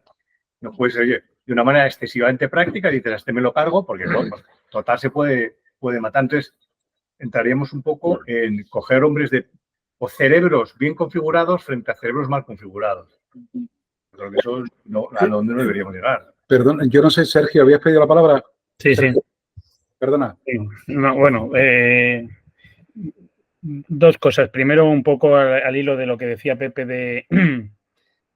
de la identidad y la memoria. Un poco abundar en el tema de, por ejemplo, cuando una persona tiene amnesia, deja de ser el mismo, ¿no? Hasta cierto punto. Entonces, yo creo que es un buen ejemplo de esa identidad que él intenta decir. Y puesto en otro extremo, si nosotros quisiéramos desaparecer de nuestra vida, una de las formas de desaparecer es borrar todos los recuerdos, dicho de alguna forma, o sea, vivir otra vida y tener otros recuerdos. O sea, yo creo que esa identidad y la memoria está bien buscada. Yo creo que eso me hace falta, o sea, eso viene bien para enlazar con lo que estabais hablando del libre albedrío. Para mí, yo la forma que veo cómo explica el libre albedrío es que el determinismo lo que te dice parece como que esto fuese casi una maquinita que todas las conexiones neuronales nos llevan a acabar haciendo algo. Pero como en el mismo libro también te va diciendo cómo las neuronas se van reconfigurando a base de recuerdos, de contactos distintos con las personas y demás, quiere decir que nuestra vida, de alguna forma, nos va cambiando esas conexiones que tenemos. Entonces, el establecer esas reglas para ver cómo vamos a funcionar no es tan evidente, pero vamos, supongamos que existiera esas reglas al final, con todo lo que van cambiando a lo largo del tiempo. Vamos al caso de Minority Report. ¿Es posible a una persona en ese caso juzgarle? Entonces, a mí lo bonito del libro o de esa parte, me parece lo que has dicho tú, Enrique, yo no lo había mencionado un poco aposta, es lo del caos. O sea, es la teoría del principio de incertidumbre de Heisenberg. Es decir, es que incluso en ese caso es imposible determinar porque existe la aleatoriedad. O sea, es imposible saber lo que va a ocurrir. Y me parece que eso es lo grande. O sea, hasta cierto punto yo creo que el autor no se atreve a decir que vuelve al principio de Descartes, pero dice, yo acepto el materialismo, pero hay una forma que puedo conjugar el materialismo sin entrar en el determinismo, que es precisamente saliéndome por el tema de lo aleatorio. Y yo creo que es un punto inteligente desde el punto de vista, llamémosle, científico. Ahora, evidentemente, desde el punto de vista religioso, espiritual y demás, también nos deja esa cosa de es totalmente aleatorio, existe algo que hace que lo aleatorio se mueva más hacia un lado que hacia el otro, ¿no? Entonces, ese campo yo creo que no lo cierra, pero sí que de alguna forma permite que se jueguen las dos cuestiones a la vez, ¿no? O sea, el permitir el materialismo, pero por otro lado no aceptar el determinismo. Y a mí ese punto me parece muy, muy importante. Yo cambio el marco. O sea, no hablo de libre albedrío. No hablo de que todo está ya predefinido previamente. O sea, para mí la duda es si somos un conjunto de conexiones que se han producido por la genética, por las experiencias, cuando en el fondo decimos, no, pero es que uno puede tener la voluntad de decidir hacer el bien frente a hacer el mal. Y ese es el espacio de la libertad. Pero esa voluntad de hacer una cosa u otra es un conjunto de conexiones. O sea, si somos los cerebros, entonces tú tienes esas conexiones bien puestas y entonces decides el bien. O las tienes mal puestas y decides el mal. Entonces, no es que el futuro esté predefinido, es que somos nuestras conexiones. Y esas conexiones han surgido al margen de nuestra voluntad, al margen de ese yo, o al margen... Porque hoy aquí se nos están haciendo conexiones neuronales. Yo tampoco, no creo que sean como que es un cableado. Yo creo que él lo que dice justamente, porque en cierto modo hacer cosas es como ser creativo, ¿no? Entonces dice, es asociar distintos conceptos. Él decía, asocias cosas que son dispares y haces algo nuevo, ¿no? Pues yo creo que lo de hacer el mal o el bien tiene mucho que ver con eso. Tú asocias cosas, conceptos que tienes y el resultado es bueno o malo o tú decides que vaya a ser bueno o que vaya a ser malo. Pero no creo que sea como un entrelazamiento físico que no te haga inevitablemente que hagas el mal o el bien, ¿no? Lo que está diciendo David. La configuración cerebral va modificándose con el paso del tiempo. Por ejemplo, a través de esta reunión. Hoy tenemos más conexión. No es que tú hayas tenido una configuración al nacer y esa configuración sea inmóvil, ¿no? Sino que tú vas tomando acciones, luego tienes una respuesta a esas acciones, entran unas circunstancias nuevas y tu cerebro se va configurando. Con una mínima aleatoriedad que introdujeras en tu vida, o sea, si vuelves a tu nacimiento con una mínima aleatoriedad distinta a la vida que has vivido, tú ahora mismo serías distinto. Correcto, por eso. Porque habrías tenido unas circunstancias distintas, porque habrías tomado... Igual sería mala gente, no serías el mismo. En ningún momento tú decías, David, estar en esta reunión. Hoy tenemos más conexiones neuronales. Hemos generado por la mera circunstancia de que nuestra historia nos ha llevado hasta aquí, se nos han generado nuevas conexiones. Y a lo mejor esas nuevas conexiones nos abren a ir a otras reuniones de este tipo porque nos han resultado positivas, pero que no ven decir más que las neuronas de las conexiones de estas reuniones nos dan placer y vamos a otra. Dejadme que os cuente un tema personal, muy personal. Mis hijas, ¿sabéis lo que estaban haciendo hace una hora? Pues van a un sitio donde les hacen conexiones neuronales. ¿Sí? ¿Eso? Sí, son hijas adolescentes y bueno, van a un sitio, hay varios ya en Madrid, Mind Studio se llama. Sí. Entonces ponen unas historias y hay conexiones neuronales. Punto. Ya está, les estimulan las conexiones neuronales. ¿Qué les facilita? Pues estar más tranquilas, estudian mejor, comprenden mejor las cosas y demás. Sí, sí. Van, igual que unos van al gimnasio a hacer músculo, pues mis hijas con 14 y 15 años van a un sitio que les hacen conexiones neuronales. Con un casco y estímulos de una peli y conexiones. Por hablar solo del libro, no os llamó mucho la atención una cosa muy concreta. Son conexiones neuronales. ¿Os acordáis de aquello que decía estimulación transcraneal magnética, que era de un español, que era Álvaro Pascual Leones? Decía que hacía mover los dedos involuntariamente. Y sin embargo ellos mismos creían que habían tomado esa decisión ellos mismos, ¿no? A mí eso sí que fue una de las cosas del libro que más me impresionó, porque dije, no tenía ninguna duda de que lo habían movido ellos. Y no lo habían movido. O cuando te dicen, levante usted la mano que usted prefiera. Y entonces ellos, con una corriente eléctrica, sabían que tú ibas a levantar la mano derecha.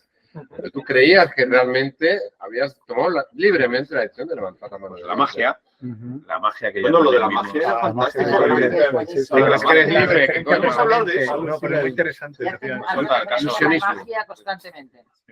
Yo quisiera, no es polemizar, porque no es el caso, pero realmente, si somos seres que tenemos una vida finita por una cuestión mecánica, de deterioro neuronal y deterioro físico y celular, resulta que tenemos libre albedrío durante aquella ya época en la cual tenemos conciencia. Y esa conciencia está ligada, digamos, a nuestra propia percepción de la memoria, los recuerdos. Yo soy una persona que nací en 1960, empecé a ser consciente desde los primeros momentos de los impulsos que venían de mi madre, de mis hermanos, de mi padre, de mis amigos y tal. Y dentro de X tiempo es muy probable que yo tenga una enfermedad de deterioro neuronal donde iré perdiendo conciencia de absolutamente todo.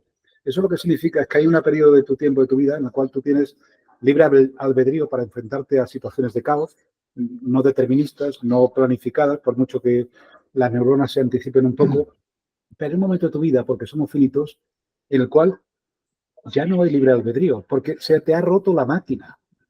Entonces, sin pretender polemizar, ¿cómo puede existir aquello que es trascendente cuando somos máquinas que tienen una fecha de caducidad?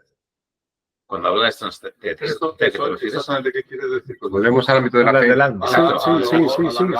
Volvemos al ámbito, posiblemente volvemos al ámbito de la fe. Entonces, la fe es la confianza en algo que no está articulado por la razón, en algo que se cree como un anhelo más que como una prueba de evidencia científica. Y cuando te fallan todas las neuronas porque te has desconfigurado por completo, porque estás con Alzheimer masivo, ¿cómo te enfrentas a la muerte? ¿Con fe o sin fe? Tú con esa situación. Sí. Eres inconsciente. Yo creo que tú eres inconsciente de la muerte. Eres inconsciente. Como eres inconsciente de la vida. Entonces, el libre albedrío es algo que está ligado al funcionamiento operativo de las neuronas.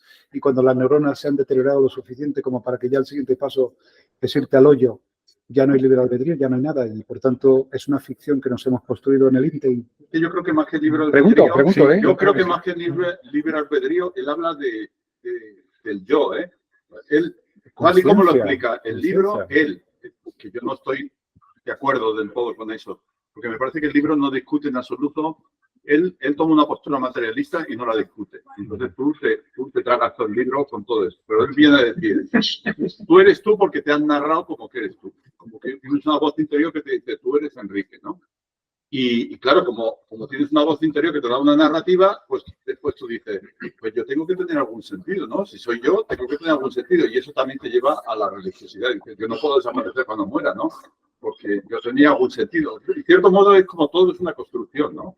Para él. Todo es una construcción a partir de que te surge el yo. Claro, si tú piensas que el yo es una construcción de que tu cerebro y tu lenguaje te han dado una narrativa, pues lo que te viene a decir es que eso es un engaño. Eso es un engaño que te has creado tú. Es otra narrativa que te has creado, ¿no? Pero claro, la crítica a este libro sería si tú crees de verdad que solo eres cerebro y conexiones, que eso explica todo, ¿no? Lo descarta porque dice que la identidad también te lo dan los demás. De hecho, descarta la idea del solipsismo, ¿no? En un momento dado, que a mí me parece curioso, ¿no? Bueno, pues... No se te olvide. No. Que yo creo que la identidad te la dan también los demás, ¿no? Y que de hecho él descarta la idea del solipsismo. ¿Sabes? Que podría ser que todo esto que estoy viendo ahora que solo me lo existe estoy tú, ¿no? recreando yo y que vosotros realmente no existís. Sí. ¿No? O sea, pero Es verdad que está descartado porque si no, todo el conocimiento que tú has ido adquiriendo no lo podrías estar adquiriendo tú solo. De ti mismo. ¿No? Claro. Entonces, vosotros sois reales, ¿no? Eso es lo que dice, que lo de la realidad, lo real y irreal, tú el contraste es o lo constatas cuando te pones en contacto con los demás. Ese contacto con los demás cuando eso tienes es, claro, cuando es que interrelacionas. lo que sí que me plantea una duda de lo que dice Enrique es que con qué identidad, o sea, si tú eres, tienes fe, ¿con qué identidad vas tú a la vida eterna. Con la última identidad que tú tuviste en la vida,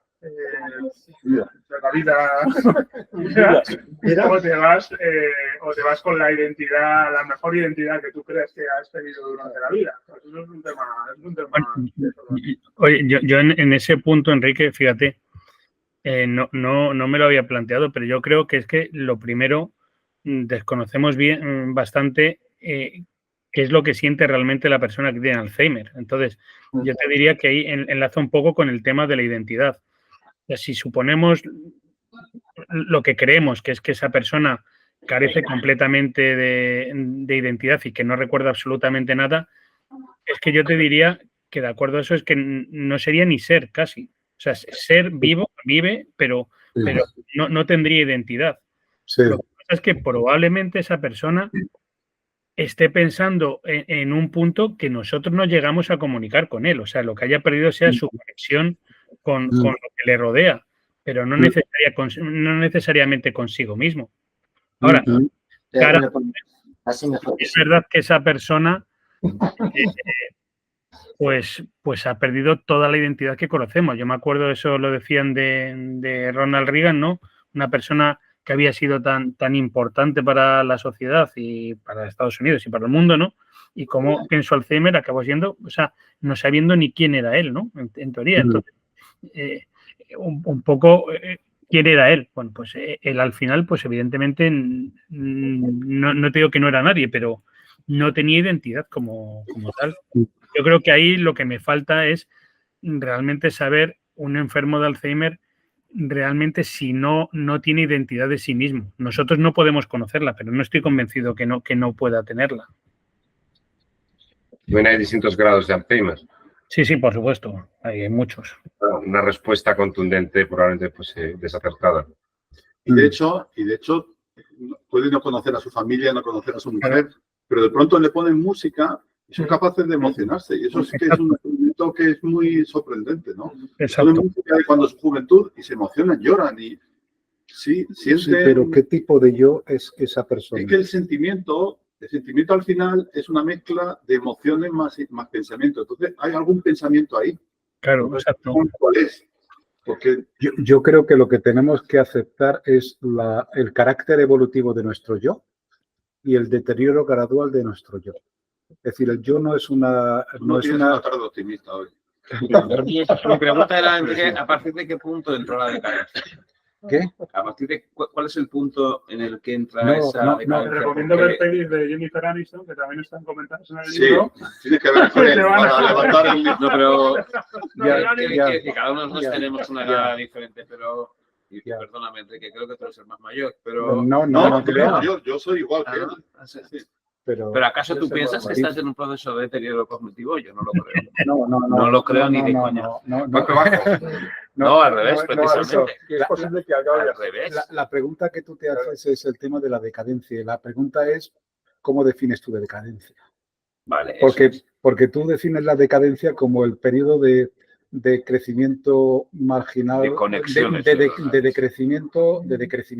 Periodo de decrecimiento. Tú tienes una visión utilitarista de la palabra productividad y decadencia. Y yo creo que la vida de las personas es mucho más que un proceso de auge y de caída. Es un proceso de evolución, de mera evolución. Sí, pero cuando tú hablas de la decadencia. Cuando hablo de la decadencia, yo diría que es aquel proceso de deterioro acusado del concepto del yo, por pérdida de la memoria.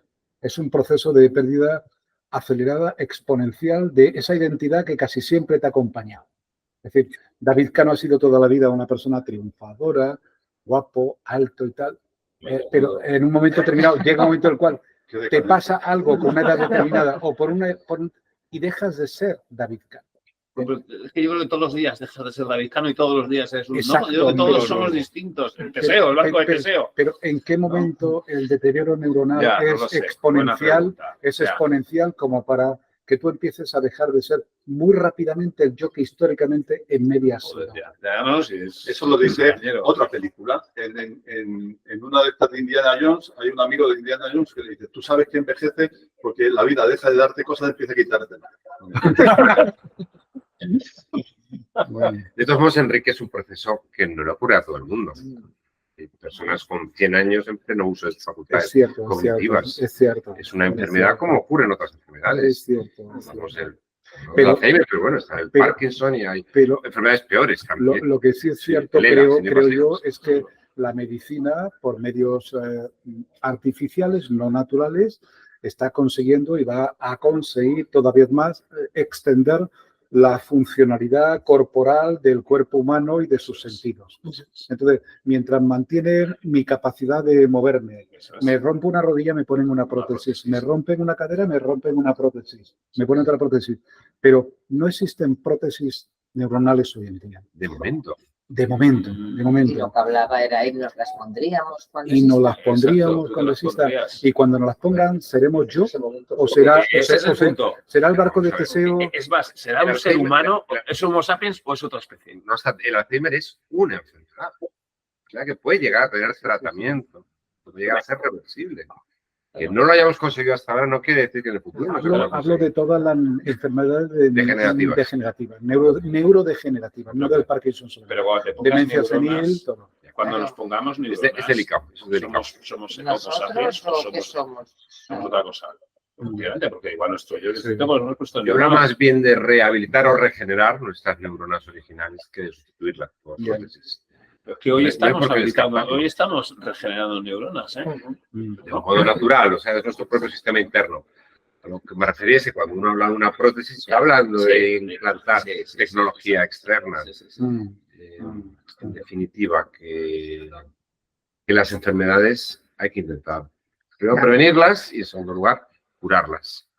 Es compatible con las mejoras que la tecnología puede aportar a nuestra vida.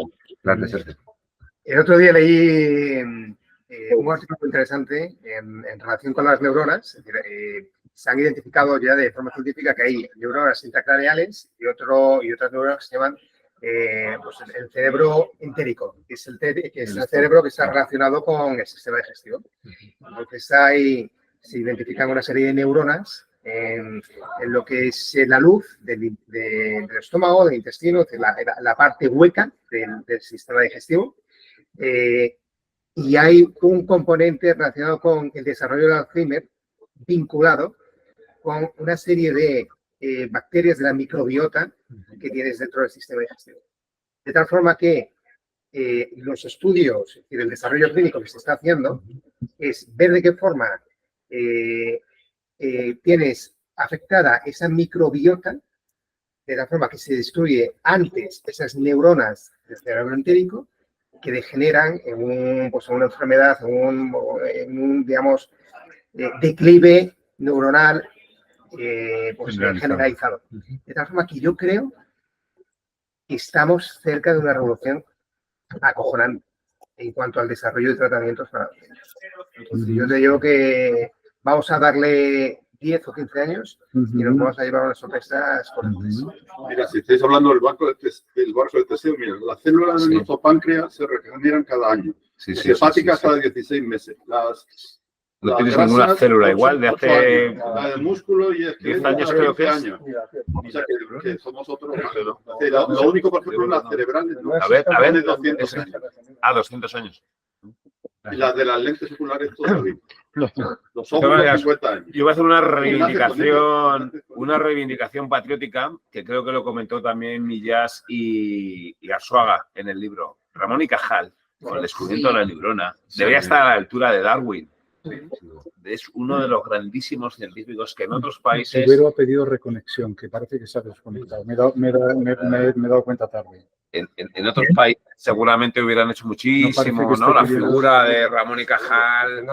Bueno, y aquí está. Si te compensa, hay un programa en televisión que ha habido que es ¿cuál es el personaje más importante? Y en España ganó Ramón y Cajal. Pero así tiene, que es lo que decía Arzuaga, ¿no? La tumba de Ramón y Cajal está ahí medio abandonada, la casa en donde vivió está prácticamente abandonada, el museo, mientras que en otro país hubiesen montado. Es una pena, ¿no? El argentino Rodrigo Quián Quiroga reivindica a Ramón y Cajal, más de un capítulo. Oye, ¿habéis tenido sueños lúcidos? Sí, yo sí. Yo creo que es súper normal. ¿Qué ibas a decir lo de húmedos? Creo que me has dicho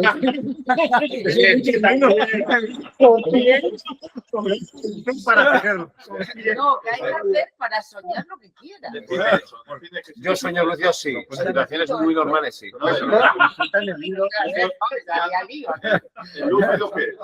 Que tú eres consciente de que estás soñando. Ah, sí, pero eso Yo sí, ¿eh? casi a última hora de la mañana.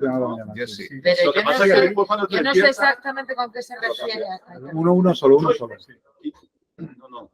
Lo que sea. No, que digo que cuando te despiertas, lo dice el libro también, te das cuenta de lo absurdos que son. Pero en cambio, cuando lo estás viviendo, tienen su lógica. Totalmente. Eso lo dice el libro. Y lo que me dio la sensación es que no era muy común.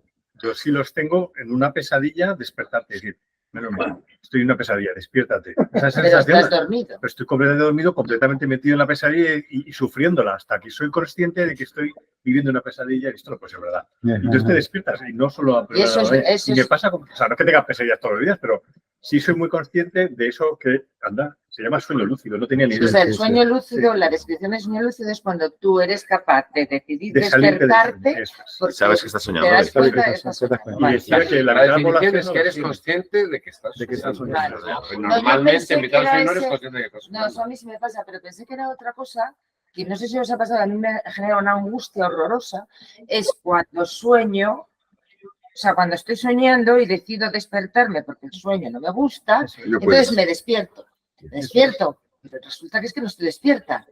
O sea, me despierto, yo sé que yo de repente estoy despierta, me veo en mi cuarto, quiero tal, pero digo, pero no estoy despierta, pero no estoy despierta. Un sueño dentro de otro sueño, dentro de otro, en otro tiempo. Y la sensación es, y quiero gritar además, porque digo, Pues quiero tienes que llevar una despertarme de peonza. esto, quiero Tienes que despertarme. llevar esos sueños una peonza, que es la única forma Sí. para librarte de todo el día.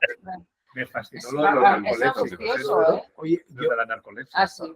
Los que no distinguían si se habían engañado a su marido, ¿no? Y se vivían con la culpa toda la vida. Sí. El Porque libro no está muy sabían bien. si lo habían soñado realmente era cierto. Yo os propongo que nos quedemos con este tono tan positivo de discusión porque esto tiene que terminar algún momento. No sé si, Sergio, quieres decir alguna palabra final o si no lo vamos a dejar aquí porque creo que esto es interminable y creo que estamos en un momento donde es muy bueno ya por hora también que terminemos y que seamos fieles a nuestros horarios. Bueno, yo un poco, bueno, primero ya Jamie y Manu, pues ya habéis visto un poco en vivo, aunque sea en remoto, que es una sesión tipo del club de lectura. Ya lo hablamos un poco por fuera, pero creo que tenéis ya un sabor y espero que podáis verlo en alguna ocasión a futuro en vivo. Ya un poco también es el momento en el cual ahora hablamos de la próxima fecha de la sesión del club de lectura. Entonces, si os parece, podemos fijar fecha ya. Entonces, vamos a... Normalmente suelen ser como 2 meses aproximadamente. Nos iríamos al mes de junio y si os parece, pues podemos poner algo así como hoy es miércoles, ¿no? Es miércoles. Si queréis un miércoles, pues el 5 o el 12 de junio. Si os parece bien. Yo pediría el 12, si se puede. El 12 de junio. Yo a mí me venía bien el 5, pero mejor el 5, pero vale. Venga, unanimidad. Pues Yo entonces... diría, ya que estoy en presente, Sí. hacerlo el 11. Es decir, A mí el 11 también me sí, viene mejor. Yo Vale. prefiero el 12. El 12, el 11 no podría por la tarde. podríais discutirlo, pero telepáticamente. ¿Qué? No, el 11 no podemos, es la entrega de premios de nueva No, escuela. la entrega es el 10. ¿El 13? El 13 a mí me vendría bien. Bueno, el nada, yo resto de esa la semana ya no voy a estoy- estar. No va a ser. Pero da igual que no pasa nada. y la semana Pero es anterior. que me voy a Jerez de la Bueno, vamos a ver, si no fuera congreso de Martes 4, No, martes jueves 4, 6. el cuarto tenéis Ya, bueno, con- todavía sí puede ser Sí, Jueves 6. ¿Eh? el miércoles 5, miércoles 5, miércoles 5, venga, pues ponemos miércoles. Es decir, con esta y ya no doy Vale. más por culo. eh, Jueves 6 podéis. no. Hombre, a mí yo el jueves 6 tengo el el 25 aniversario de la Fundación de Comat. Si Jueves invito a seis, todos ahí. Jueves 6, nada, pues ya está, pues no puedo. Miércoles, soy el único miércoles 5. miércoles 5 fijamos y bueno, también un poco... Tenemos 2 seguidas, pero bueno. Bueno, entre un día y otro día... ¿Cuál es la otra? Vale. Ah, bueno, espera, todavía queda marcado. El martes 4 de junio. ¿Ya lo tenéis marcado esa? Sí, sí está ya. Y tenemos un libro elegido. Sí. Martín Bueno, Wolf. entonces, simplemente para terminar ya, el 5 de junio, y simplemente deciros a todos los que estáis online y aquí, que vamos a comenzar a evaluar el libro en el proceso con la herramienta de Juan Perpiñán y vamos a iniciar todo el proceso de celebración de la próxima edición, la 22, con la herramienta de Juan Perpiñán. Es una herramienta que está todavía, digamos, en bruto, que está en fase de testeo, y es la que esperamos ver en formato web definitivo en octubre del año 2024. Y, por tanto, todo este proceso de testeo que vamos a tener en esta edición, que ya hemos tenido con la edición tercera del Club de Economía y Finanzas, que vamos a tener con el Club de Historia, que también tiene edición en este mes de abril, y también con la primera edición de Historia, nos va a servir para ir un poco depurando errores que sin duda van a acontecer, pero que os pedimos un poco de paciencia, comprensión y hemos visto que funciona. O sea, que al final con pequeñas cosas funciona y tal. Entonces, bueno, yo creo que eso es un poco lo fundamental. Y para poder usarla, os pasaré un usuario para que podáis entrar y se hará de manera muy similar a lo que planteaba Enrique en su día. Entonces, os pondrá un correo, oye, en ese momento de todo valorar, usa este link. Usar el link, os sale directamente con vuestro usuario el sistema y podéis valorar. Dais a OK y ya está. Está parecido a lo que se hacía antes, solamente que ahora se registra en otro sitio y no dejamos pistas por ahí. Eso es. Y bueno, pues ese es el camino. Cuando tengamos la valoración, cuando se cierre el momento de la valoración, como ya tenemos también fecha para la siguiente edición, os comunicaremos, os pediremos que quién está dispuesto a participar en esa siguiente edición. Pasará igual, os mandará en automático un correo, diréis yo quiero y ya está. Como llega para la valoración de los libros. Igual. O sea, vais, en lugar de ver mis correos electrónicos, los correos vienen directamente del sistema. Pero van a ser los mismos. El propósito de cada correo tiene el mismo propósito que los correos previos que yo mandaba. Y iremos mejorando poco a poco y todo ya estará. La comida del 16 de mayo se mantiene. Eso sí. Eso es otra historia. No, vale, no, era porque estaba yo aquí revisando calendario. Sí. Oye, pues no sé si tenéis algo. Sí, antes de que cierres, Enrique, la demostración irrefutable de que existe el libre albedrío. Hace 2 meses, en nuestra última sesión del Club de Lectura, Susana nos reveló, nos compartió, nos anunció que superando al determinismo de la nicotina, había tomado voluntaria y libremente la decisión de dejar de fumar. Lo hizo y yo la aplaudí, sentí envidia, la admiré y yo secundé sus pasos. Y hoy os anuncio a todos de que superando el determinismo de la nicotina, he tomado una decisión de dejar de fumar. Llevo 50 días sin fumar. Se puede. Voy a decirte una cosa, yo he engordado 3 kilos. Yo 7. Porque la nicotina aceleraba el metabolismo, pero bueno, ahora dieta y caminar mucho, no pasa nada. Yo, sin querer añadir mucho de sazón a vuestro diría si lo que ha pasado es consecuencia del libre albedrío o una conexión neuronal. O un hábito atómico, rodéate de la gente que... Bueno, oye, pues muchas gracias a los que habéis estado soportándonos online. También mejoraremos la conexión a futuro. No sé de qué forma, pero también la mejoraremos. ¿Vale? Muchas gracias a todos.